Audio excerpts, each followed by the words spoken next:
Hello and welcome back to another video. I hope you're having a great day. This is another video in the Django series, so let me just open up Visual Studio Code.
Okay,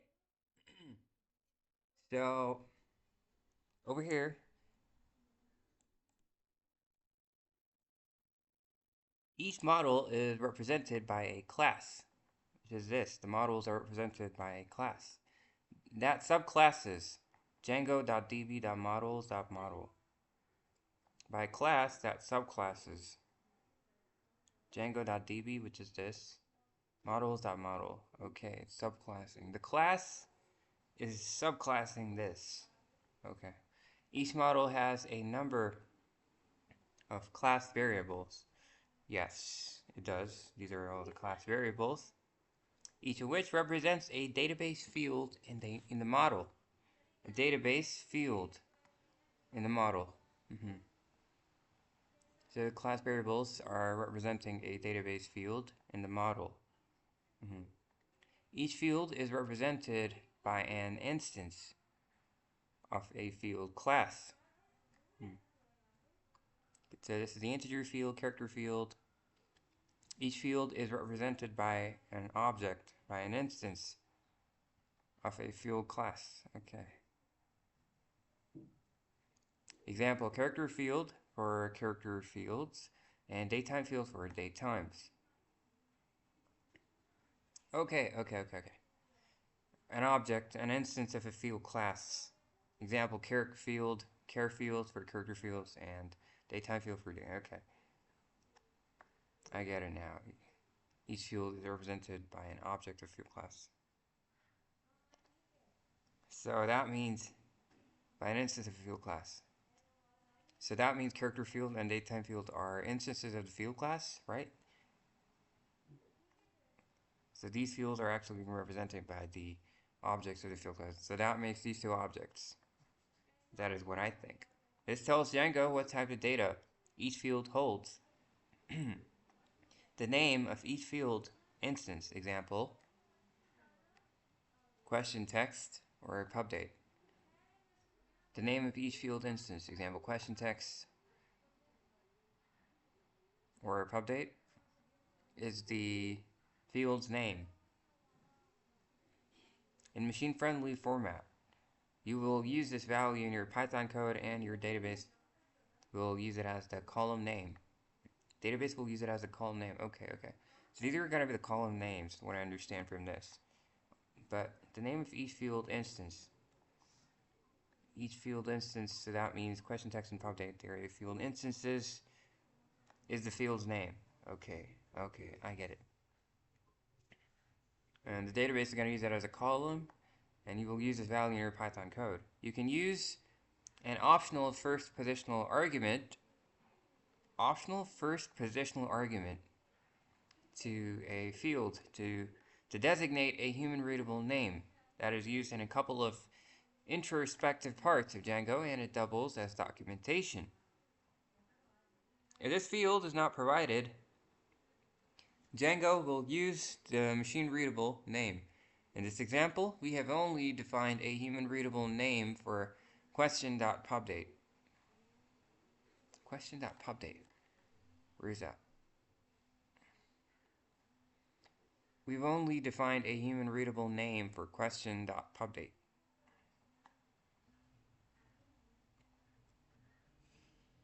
For all other fields in this model, pubdate is this, right? This is the pubdate. Oh, okay, I get it now.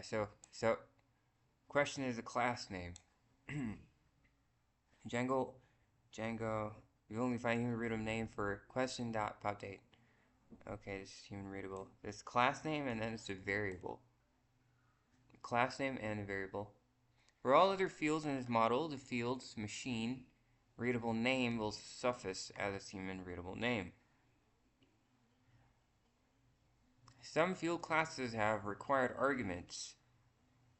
Char field, for example, requires. Okay, so these are arguments. Yes, these are the arguments. Char field has an argument that it should be max length 200. That's only used. That's used not only in the database schema, but in validation, as we will soon see. A field can also have various optional arguments in this case.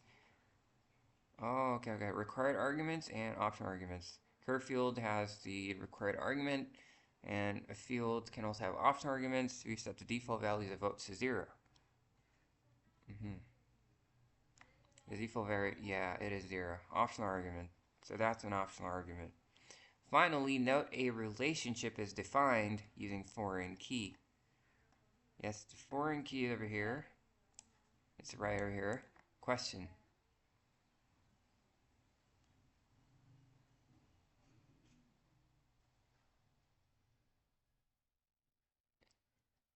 That tells Django a relationship is defined using foreign key. That tells Django each choice is related to a single question. Yeah, a relationship is defined using foreign key. Yeah. Question. Isn't this the class? So the class, and we have on delete. So they've called an event. Is that an event? I think this is an event. It's like on delete is going to cascade the model. So does that mean it's going to delete the question?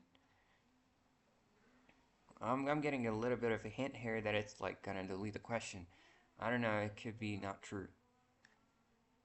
That tells Django each choice is related to a single question. Django supports all the common database relationships, many to one, many to many, and one to one. Activating models. That small bit of model code gives Django a lot of information. With it, Django is able to create a database schema for this app. And what is a database schema? Create table statements. Create a Python database access API for accessing question and choice objects.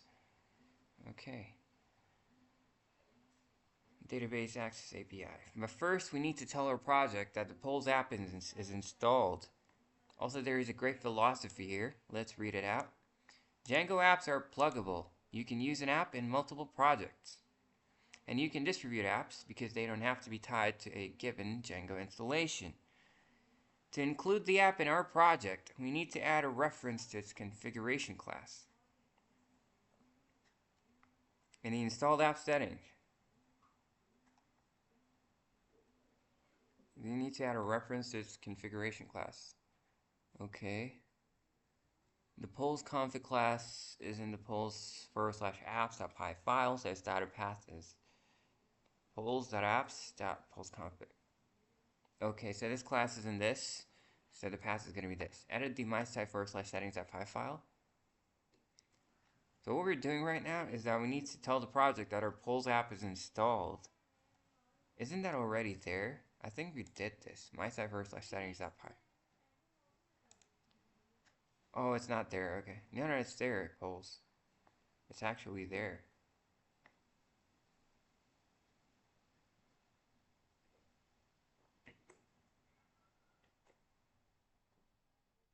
contrib.admin.auth, content type, sessions, messages, static files. Okay, I mean, polls is already here. I don't know what happens with this if we add this. So we need to tell Django, what are we doing here? We're telling our project that the polls app is installed, and how do we do that? We need to include the app in our project. We need to add a reference to its configuration class. We need to add something that is going to refer to its configuration class. So this is going to refer to its configuration class. Why? Because it's the polls app is in the apps.py, right? So polls.apps, and then its class name is polls.config. So we've added a reference. This is a reference to the polls app. So let's do that. Polls. So the polls app is in the app directory. Polls.apps. I mean, the polls app is in the polls directory.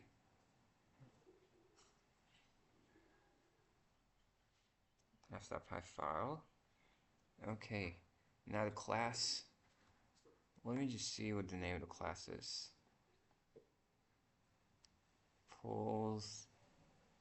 Yeah, here it is. Polls config, yeah, polls config. Exactly, it is polls config.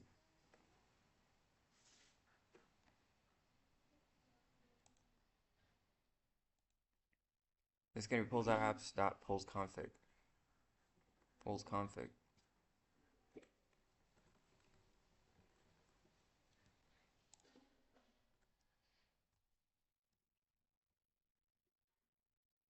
Okay, yeah. It'll look like this, yeah. Now Django knows to include the polls app. Let's run another command. Python manage.py make migrations polls. Okay, let's make the migrations. We're telling Python manage.py and then make migrations polls.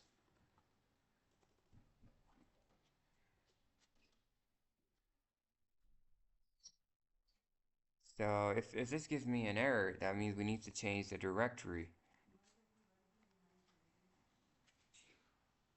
First, let's read the error.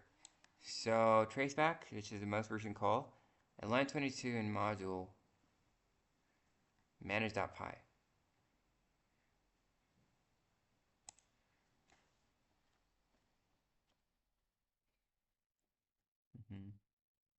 Line 18 sys.argv. Utility that execute Django.setup.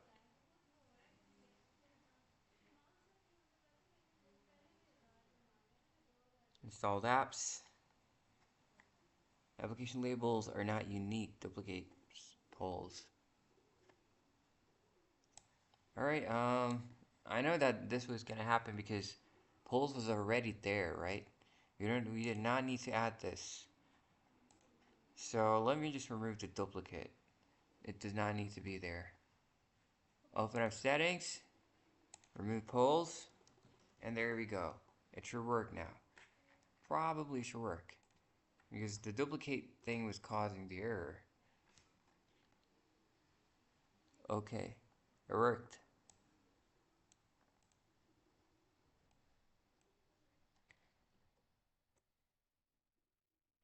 Yes, I do see this. Model, question, and model choice, yeah. Exactly. Let's see models. Models.py.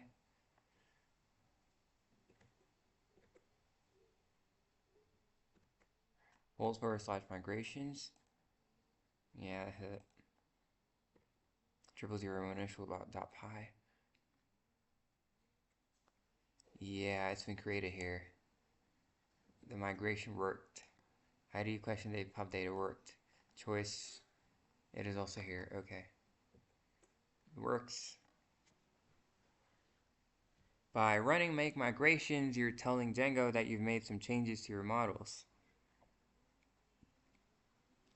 In this case, you've made new ones, and that you like the changes to be stored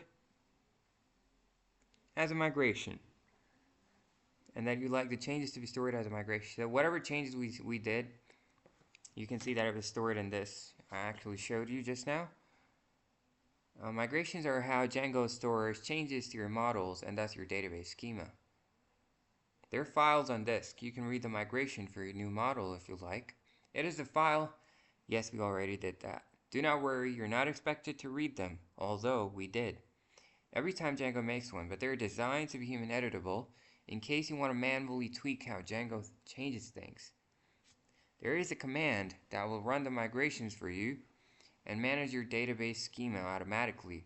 That is called migrate, and we will come to it in a moment, but first, let's see what SQL that migration would run. The SQL migrate command takes migration names and returns their SQL. And for window, this would be, okay, this is the query for the SQL, how do we do this in SQL? Let's do that. So pi, manage.py, and then SQL migrate, and polls 0001.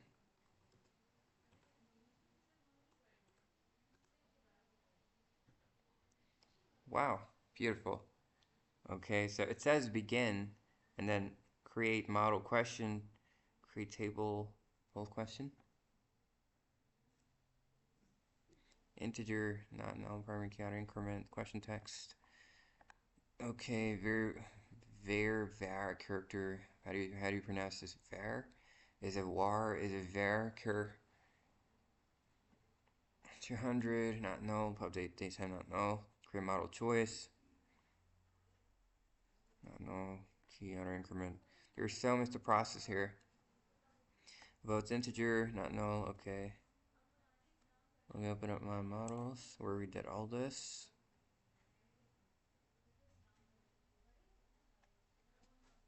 Post question ID. Deferrable, initially deferred. Great index.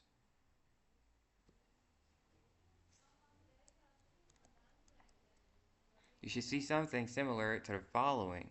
We have reformatted it for readability. It is actually, yeah, much better. It's readable. It begins with this. This is the first thing. It had a semicolon, and then I think these are comments. It creates a table called polls question, right? Yeah, polls question. ID, question text, and pub date. Question text and pub date. Or I did not give it an ID, but the ID is actually there. Question text should have maximum 200. Yeah, it is. Okay, they published. Timestamp. Model choice. Okay. Yeah, this is exactly the same except for the ID. I don't know how it created that. I think that is auto-created. I might be wrong. Generated by default as identity. Okay, it's generated by default. Not null, not null, not null. Big integer, varchar. Okay, and then it alters the table, polls choice, which is a second table. It adds a constraint called polls choice question ID, FK. That means I think that's a foreign key, polls question ID.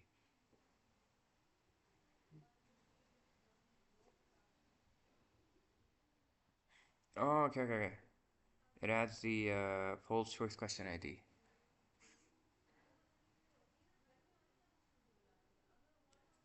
There's a foreign key in this.